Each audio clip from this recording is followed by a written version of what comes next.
Okay. This hour we've got Brooks Kubik on the show. How you doing, Brooks? Carl, I'm great. How are you today? Wonderful, wonderful. And you are actually on the verge of releasing a new book, and it is all about bodyweight training, of all things. Yet, you still call it the dinosaur training approach, huh? Absolutely, absolutely. I mean, there's bodyweight training and there's bodyweight training. Ah. And, some people have the mistaken idea that bodyweight training is simple stuff. It's Richard Simmons type stuff. Can I say that on the show? Yes, he's actually going to be on the show very soon, by the way. But I know what you're saying. You mean light work, stuff for people who are middle of the roaders and not hardcore, in other words. Absolutely, absolutely. And what they're forgetting is there are bodyweight exercises that are so difficult and so demanding, so challenging, that hardly anyone in the world can do them. I mean, throw out the very simple, one-arm chin-up. Okay, I got one that I can't do that I've always wanted to do. What's and that? Probably because, I can't do it because of my shoulder problems, but I would love to be able to do a handstand push-up. Handstand push-ups are a great exercise, and they have one of the most fascinating histories in physical culture, because back in the day when the military press was one of the 3 Olympic lifts, and everybody who really wanted to demonstrate their strength got very good at lifting barbells and dumbbells, but primarily barbells, lifting barbells overhead. And that was the measure of a man's strength. Right. Many, many lifters who were really, really good at military pressing were outstanding hand balancers, and they trained handstand push-ups to build strength for the military press. One of those was Sid Klein. Sid Klein, you may have seen photos of Klein, who was a very, very good hand balancer. He would do handstand push-ups balanced on a piano bench. Wow. And he would go up and down, touching his chest to the bench on every rep. So, he was using the bench so he could go down really low at the bottom of each rep. And, of course, these were, complete, fully balanced handstand push-ups. He wasn't with his feet on the wall. He was just doing, complete gymnastic-style handstand push-up. And he could do, I believe, in the neighborhood of almost 20 reps that way. And he was so strong in the military press that he could do a perfect military press with 150% of his own body weight. Wow, that's impressive. Yeah. Tony Terrazzo, the first American to win an Olympic gold medal in weightlifting, his secret weapon, handstand push-ups. He did them with one hand on a box on the right side, one hand on a wooden box on the left side, feet against a wall, so it was, he didn't have the balancing issue. But he would do sets of 10 reps up and down to build strength for the barbell press.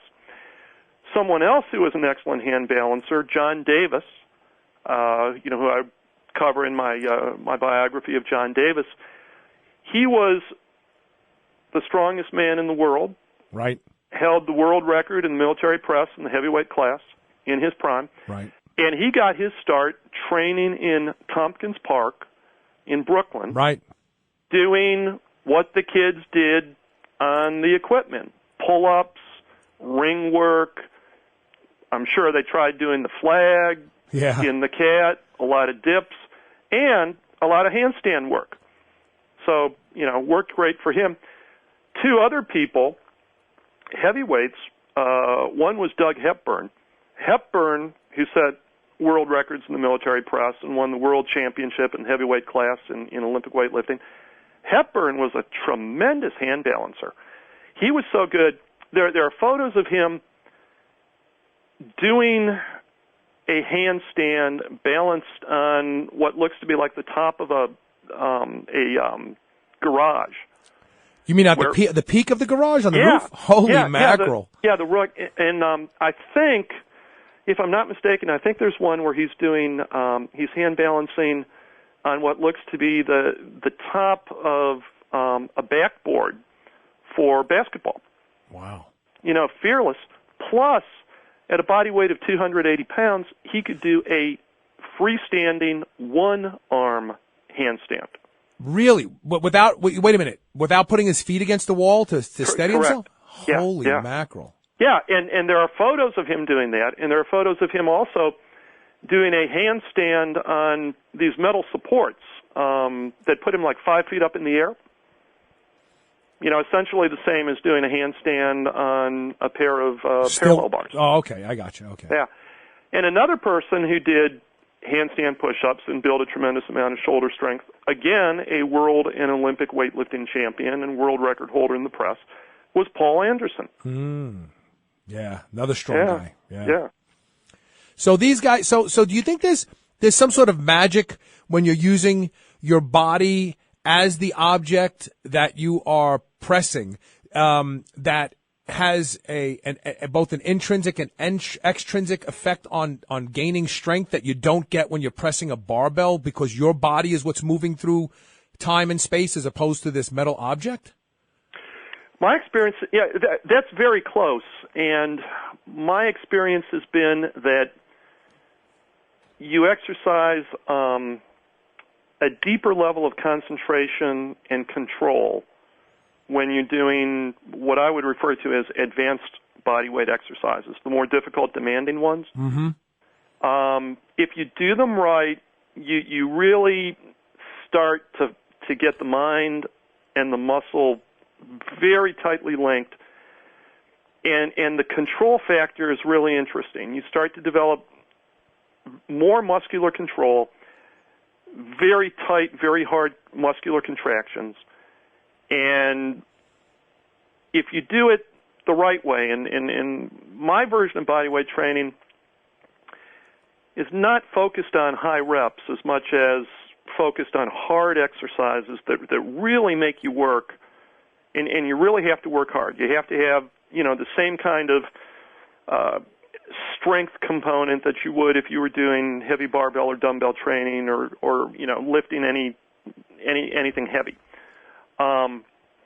If you do that, it's a very interesting thing. It's a little bit, people who do martial arts often develop a very high level of body control, muscular control, balance, gymnastics. You see the same thing. And advanced bodyweight training seems to have a similar knock-on effect. It's hard to describe unless you do it. It's very, very interesting. I'm thinking about this as you're saying it. So let's stay with the handstand press just for a second, okay? Okay.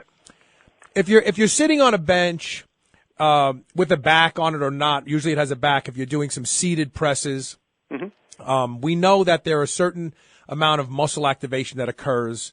Obviously, you're seated, so it's really from the base of the spine up. The legs really are not really working that hard. If you do a military press standing, we know that produces a lot more energy. It produces a lot more strength over time because you are planted on your feet, and your legs, your hips, your back, everything is working to keep you steady while you push this bar up and over. However, when you are doing a handstand press, you must be even more rigid and must maintain a greater degree of control than when doing a military press, because it is your body that is moving through space, and you must keep your body in a plane where you can handle it balance-wise. I mean, you can't let your legs go too far to one side or the other, or you will fall. You can't let your body relax, or you will flail.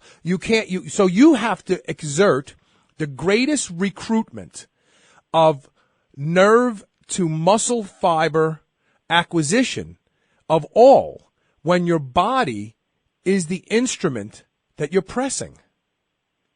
That's very true, and that's an excellent way of putting it. That's what people don't understand about bodyweight training. They think it's easy, and what they're thinking of is, it's easy to do a push-up versus bench pressing twice your body weight. Right. Right. And let's do this. Let's take a quick commercial break. When we come back, I want to just talk a little bit about open chain and closed chain. Do you know about that sort of stuff? I've heard that talked about when people talk about body weight training, like for instance the push-up versus the bench press. They'll say a push-up is a closed chain movement and a bench press is open chained. Do you know anything about that? Sure, we can talk about that. Okay, so let's talk about that when we come back, and then we'll talk about some of the tenets of your new book. We're talking with Brooks Kubik. You can learn more about him by going to his website. We're talking with Brooks Kubik this hour about body weight training for maximum muscle and strength using the Dinosaur protocol when added to body weight training. Okay, Brooks, I guess I just don't understand this whole closed chain, open chain thing. Can you explain it to me? Sure. Well, closed chain exercises are exercises where the hand, if it's an upper body movement, or the foot, if it's a leg movement, is fixed and does not move. So, for example, if I am doing a chin-up or a pull-up, my hand is fixed by holding onto the bar, or if I'm doing them on ropes, I'm holding onto the ropes. Right. My hand does not move. My body moves up and down, but my hand remains in place. Okay. So that's an example of closed chain, or sometimes they call it a closed kinetic chain, or CKC exercise. Okay. Another example would be, for the lower body, a squat, because the feet are planted on the floor and they don't move when you're doing the squat. Okay. Now, go ahead. I was going to say, in contrast, give me an open chain movement for using the hands and the feet. Okay, good question. You have an open chain or open kinetic chain, OKC movement. I gave the example of pull-up for the upper body. Well, if you're talking about a pull down, you're pulling the bar down to the chest. Okay, so now the upper body is motionless and the hands are moving up and down. It's the same motion, but the hands are moving. Similarly, so that's why the bench press I always thought it was because your feet were on the ground and your body was involved, that made it closed. In other words, like a circuit. Your feet are touching, your hands are touching, closed. But in a bench press, only your hands are touching what you are moving. But I understand it now. So in other words, in a bench press, my hands are moving up and down. In a push-up, my body is moving up and down. My hands are stationary. Exactly. Now, a lot of body weight exercises are closed chain exercises. They have to be, because your body has to be the weight that's moving. Right. Exactly. Your body is moving through space in a closed kinetic chain. Whereas open kinetic chain, you're pushing a barbell, a dumbbell, or you're pushing against the handles of an exercise machine, whether you're doing leg extensions, leg presses on a press machine, barbell presses, anything where the hands or arms are moving up and down is open chain. And anything where the hand or the hands or the feet are locked into position is going to be closed chain. Right. Now, there's a lot of stuff out there where people say that closed chain exercises are safer, they're more functional. That's the big word, the F word, functional. Right. They say that they exercise more muscle groups. That they do not isolate the muscles the way an open chain exercise does. And that really, to my mind, that is starting to confuse isolation movements and compound movements. Right. An isolation movement, give you an example, a lateral raise for the shoulders is an open chain exercise because the hands are moving up and down, okay? But it's an isolation movement. It's a lot different to do that than to do a military press with a barbell or a military press with dumbbells where the hands are moving up and down, but it's a compound exercise involving multiple muscle groups, whereas the lateral raise is an isolation movement that primarily involves the deltoid. So I think a lot of people, when they're comparing closed chain and open chain, they're comparing a closed chain movement such as, for example, the push-up to an open chain movement such as lying lateral raises on a bench. Gotcha. So they're comparing a compound closed chain movement to an isolation open chain movement. And then they say, well, closed chain is better. Right. I think what they're really saying is that compound movements involve more muscle groups than isolation movements. And so there's a lot of, it's not mixing apples and oranges as much as talking about apples and oranges and saying that oranges are better than pears. Yeah. Right. So let's talk a little bit about the upcoming book. When will the book be released, first of all? The shipment of books has actually arrived. It is here right now in the house, and we are loading envelopes up because what we did was we ran a pre-publication special, as I always do. Anybody who orders during the pre-publication special gets a free bonus when we fill the order. The free bonus in this case is a 5-page special report that I did answering a question that I always get. I mean, this is very, very common. How do I combine weight training and body weight training? Or the one that's very, very common, how do I combine weight training, body weight training, and martial arts? Oh, really? You get a lot of those questions about martial arts, huh?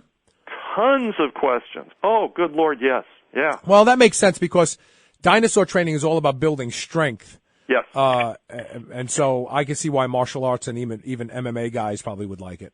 Yeah.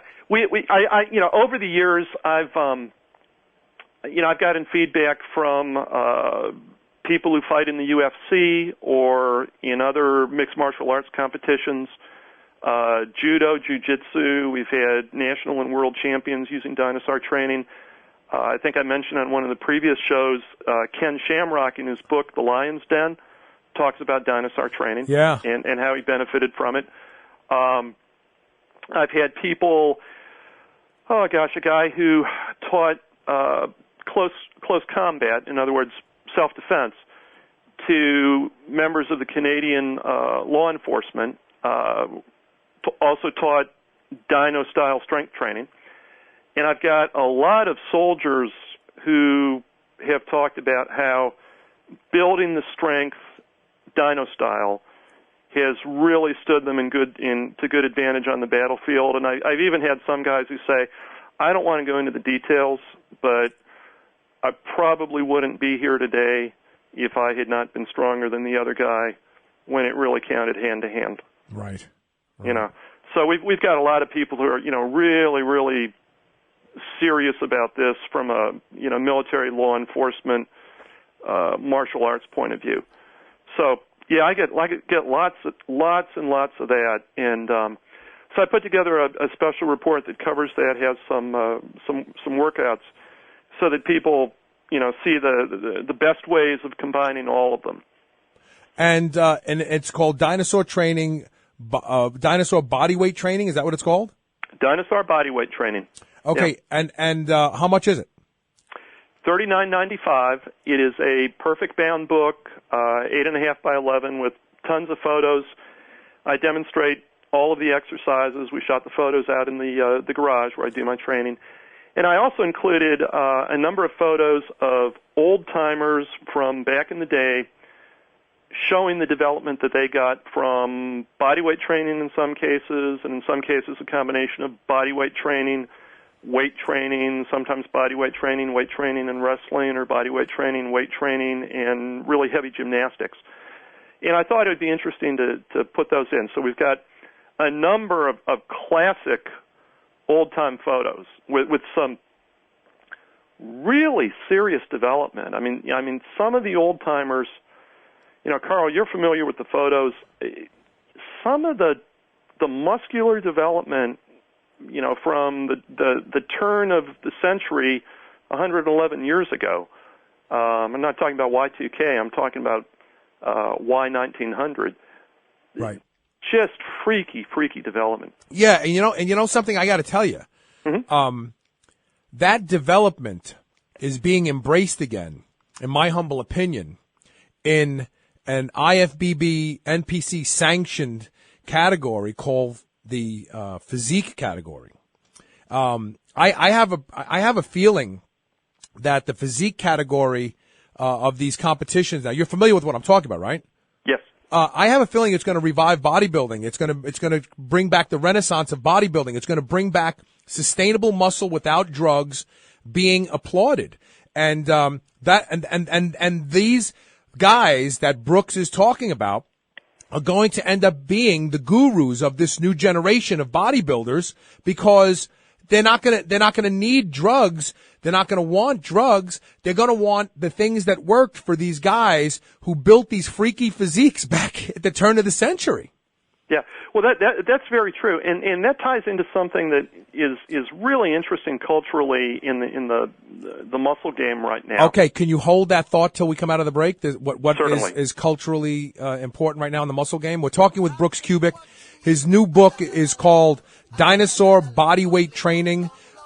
Something to be respected. It doesn't have to be a bar. It doesn't have to be a dumbbell. It doesn't have to be a weight at all. It could be you and the floor with your body to build an amazing physique. And if anybody's going to tell you how to do it, it's Brooks Kubik. Go to Brooks Kubik. Where do you want people to go for the book? BrooksKubik.com? www.brookskubik.com. Go to the products page and then look for Dinosaur Bodyweight Training. There you go. All right, stay tuned. We'll talk more with Brooks when we come back. Brooks, why is this new culture so important? What's going on? Well, here's what I think is happening in bodybuilding, weight training, the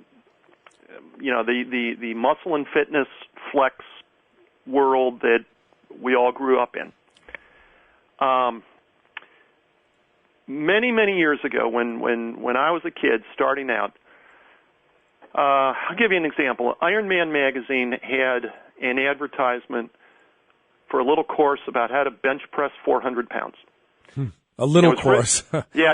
Well, it was like 2 pages of, 1 page front and back of a piece of paper for $2, and it was written by a man named Big Bill Anton, who said he was the 13th man in history to bench press 400 or more pounds.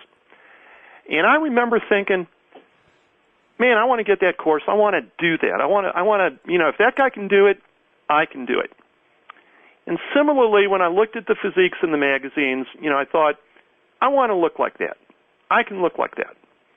And everybody from my generation grew up with this thing of, if that guy can lift that, I can do it. I can look like that. I can get big. I can get strong. I can do it too. It was clearly within your reach if you put the time and work in. Absolutely. And you didn't have to do anything dangerous. Exactly. And it was, supplementation. It was training. And it was hard work. It was putting the time in the iron mines, and you could end up looking, if not exactly like Mr. America or Mr. Universe or Mr. Olympia, you could look really darn good. Very, very impressive.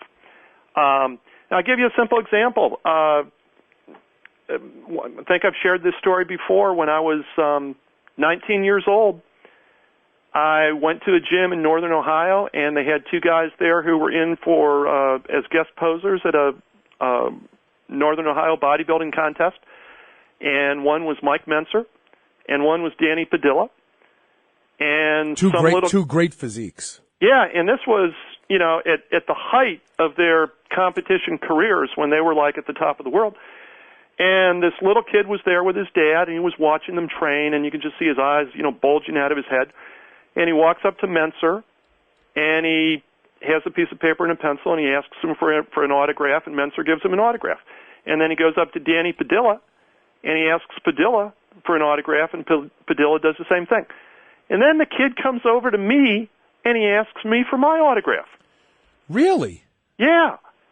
And, at the time, I probably weighed a very, very lean, cut to ribbons, 165 pounds. Right.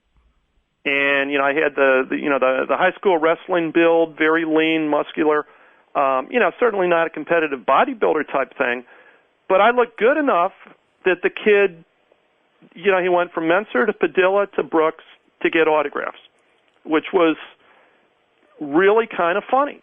And I say that, not to toot my own horn. Yeah, right. But to give an example, you were able to do really, really well with good training and good nutrition. Yes. Okay. Nowadays, you open Muscle and Fitness or Flex or any magazine, and the development of the people in the magazine is just absolutely monstrous. It is so far beyond what most people can achieve or would want to achieve that a lot of people just don't have that same I can do it. Yeah. And so the it's changed and something else has come in and it's picked up the slack. And that's UFC mixed martial arts. Mm-hmm. The UFC magazines, they're all over the newsstands. They sell way better than the muscle building magazines. And I think that there are a lot more young guys, maybe they buy Muscle and Fitness, and maybe they buy, whatever their favorite martial arts magazine or magazines are.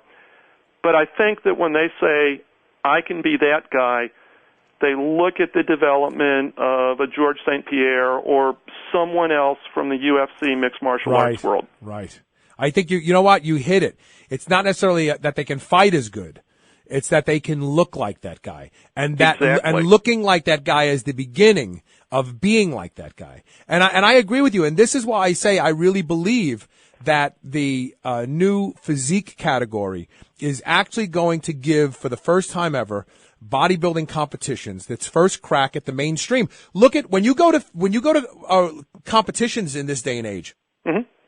The bikini and physique classes are larger than the figure and the bodybuilding classes. Mm-hmm. That more people are stepping up because these are attainable, realistic, aesthetically appealing physiques. They're not freaks. They're actually, for the first time, physiques that can appeal to the opposite sex. And let me explain that. I have said before on other radio shows that bodybuilding is a sport in a sense that most women, not all women, most women will say when they look at a bodybuilder, when he's ready to step on stage, competition ready, 2-3% body fat, ripped to shreds, over muscularized, they go, ew, like I don't like a guy like that, looks like that. And obviously most bodybuilders don't look like that all year long.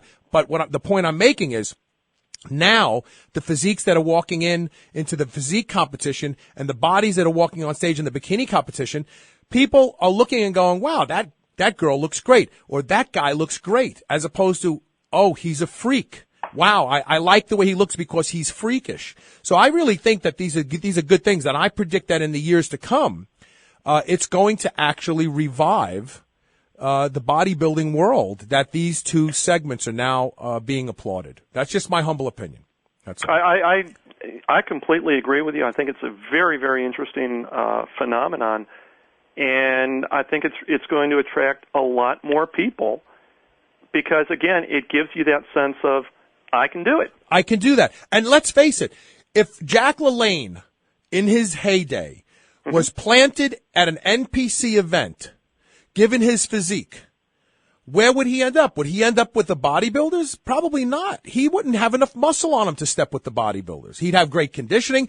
If Vince Gironda was taken out of the atmosphere and planted at an NPC or IFBB event today, would he be standing with the 202 class? Absolutely not. Kevin English and those guys, I mean, these guys are monsters compared to Vince. But he had great conditioning. He had an attainable physique. Unfortunately, they would probably be relegated to the physique category.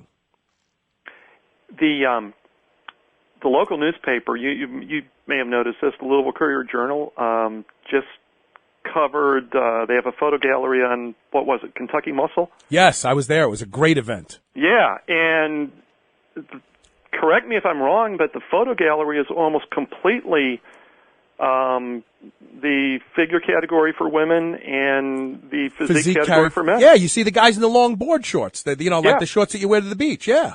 And ththese guys look great. These guys, I've always said on this show, I don't want to look like a bodybuilder. I'd like to look like Marky Mark did when he did that billboard ad for the underwear in Times Square.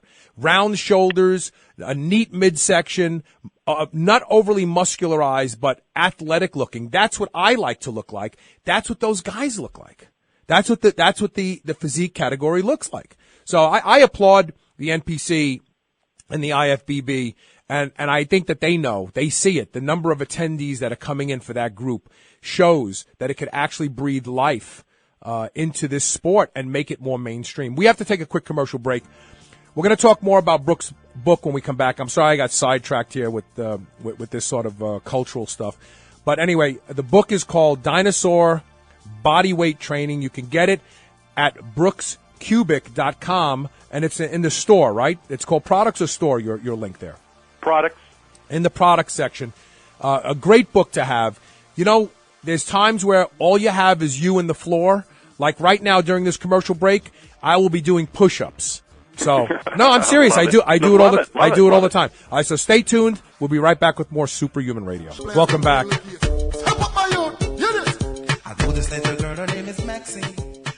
I just did 2 sets of bodyweight squats and 2 sets of push-ups during the break. I do that. That's a lot. That's a lot of work for a short break. Yeah, no, but I just 20 reps each. That's all. 20 reps. That's 20 great. Reps. But you know what? I do this quite often. I started this when I first started doing my show, and I moved out of my studio and into my apartment doing the show, and I had my power block dumbbells there. I used to always do something during the break. Oh, cool. So, yeah, it kind of keeps me awake. But anyway, all right, so let's talk more about the book. What else will people learn in the book?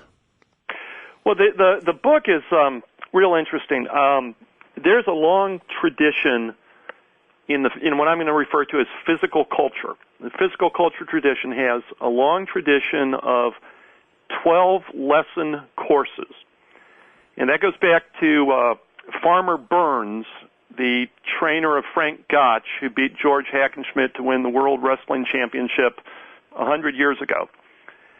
Burns put out a mail-order course that was 12 lessons in physical culture, physical fitness, and of course, wrestling. And other people who started putting out courses, such as George Jowett, for example, started to put out 12-lesson courses. And that tradition somehow 12 became the magic number. So what I did in this book, I wrote it exactly the same as if this was an old school, old-fashioned, golden age mail-order course. And so it's got 12 lessons, and we talk about, some of the mental aspects of training. We talk about some basic things like, where to train, when to train, how to have really great workouts no matter what you're doing. Kind of background stuff. Talk about things that you can do to make the exercises in the course as effective as possible. And so I moved from those lessons gradually into lessons or chapters that cover bodyweight training on a body part by body part basis.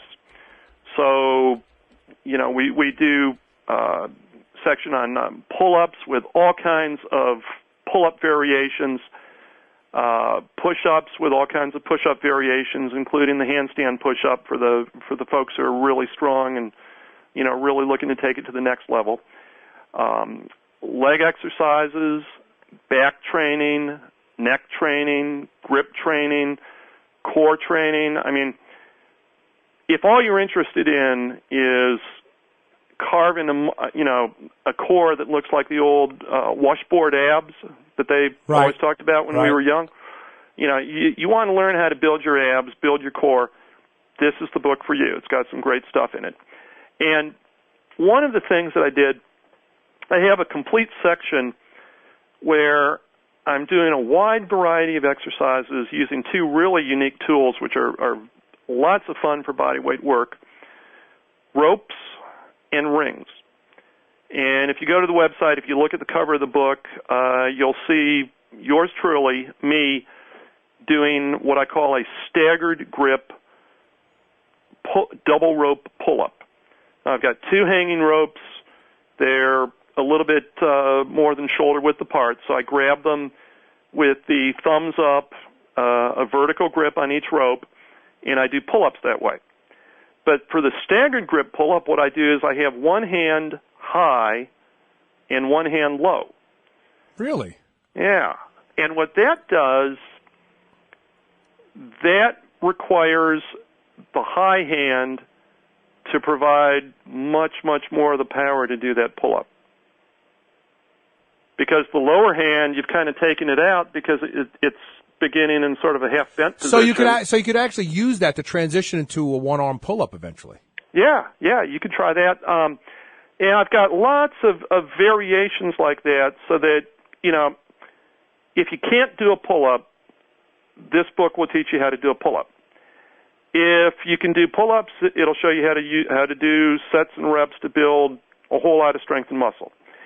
But if you want to go to the next level, it'll show you how to start doing progressively more and more difficult pull-ups until you get to the point where you're doing, like, really freaky stuff.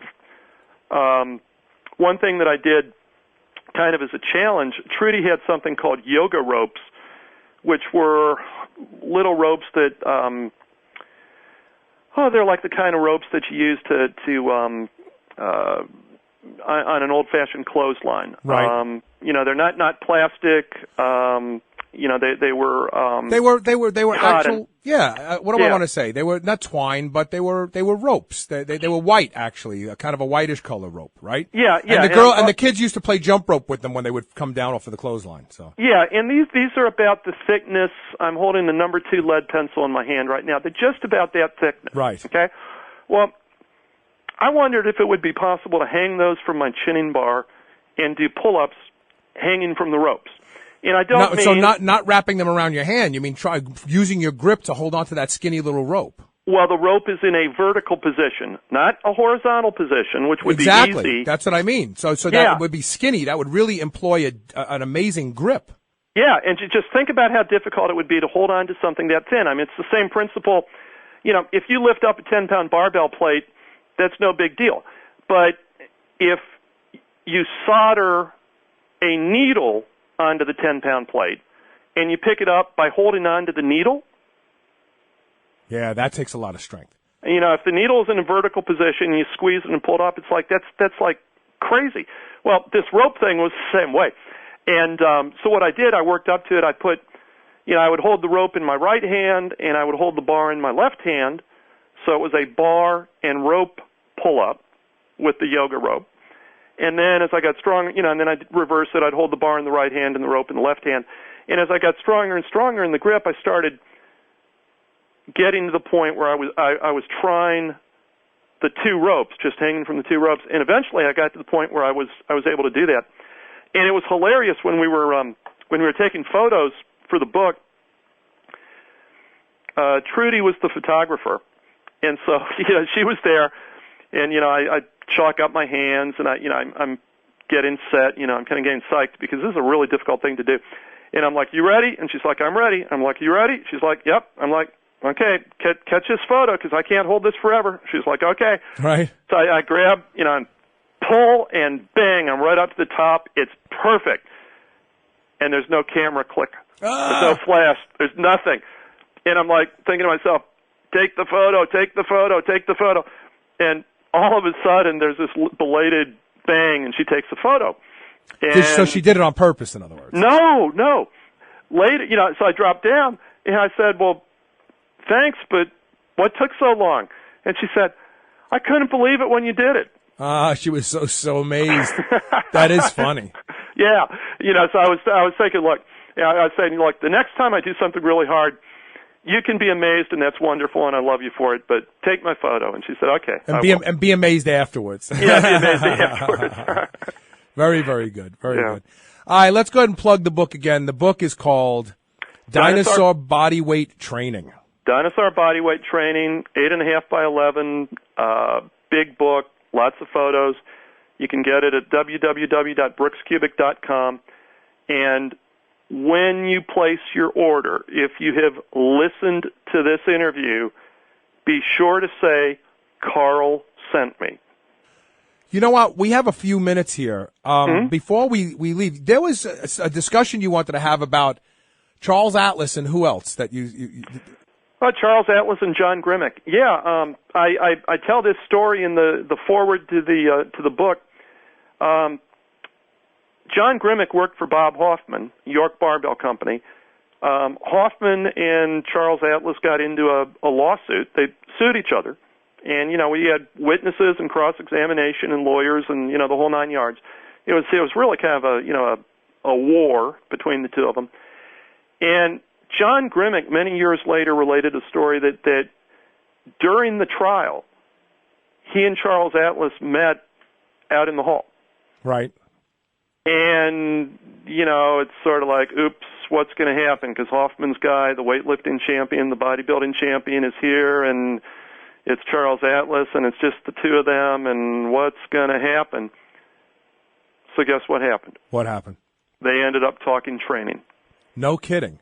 Yeah, and they really didn't care about the labels and about who lifts barbells and who does bodyweight stuff and, all of that. They just were really interested in training. They had the utmost respect for one another, and they just sat there while the lawyers were in the courtroom fighting and arguing and doing the lawyer thing. The two men just sat there and talked. Yeah. Yeah. At the end of the day, they talked about what they loved the most, and that's the bottom line. Yeah, yeah. And that's there are some people who say, well, I don't like bodyweight training. That's fine. But you like physical culture, and you like training for strength, and you like training for health, and you like everything that we talk about in bodyweight training, Dinosaur bodyweight training. So don't worry about it. If you don't want to do bodyweight training, stick to the weight training. It's not a problem, but I'll tell you know what? Shake it up a little bit. They can coexist. Yeah, shake it up a little bit. You know what? If you're like me, and most of my listeners are, life gets in the way sometimes. So what are you going to do? You were supposed to train one day and something happened. You know what? Bodyweight training. You know what? You could spend a half hour knocking it out at the house before you leave and feel good. At least you got something done. That's absolutely right. And, it's another example of you got a quiver, you got arrows in the quiver. The more arrows in the quiver, the better. Yes, absolutely. Go to brookskubik.com and get your copy of Dinosaur Bodyweight Training today. Brooks, thanks for being on the show today, man. Carl, a pleasure. Take care. Okay, talk to you soon. And also I want to thank Dr. Judy Kuryansky. You can go to drjudy.com and check out her book, The Idiot's Guide to Dating. A great book for those of you who are finding yourself in the dating world, whether you're young or finding yourself in the dating world after life has thrown you some curveballs. Great inspirational information there. Good information to help you think it through. We'll see you tomorrow with another great episode of Superhuman Radio, and thanks for listening.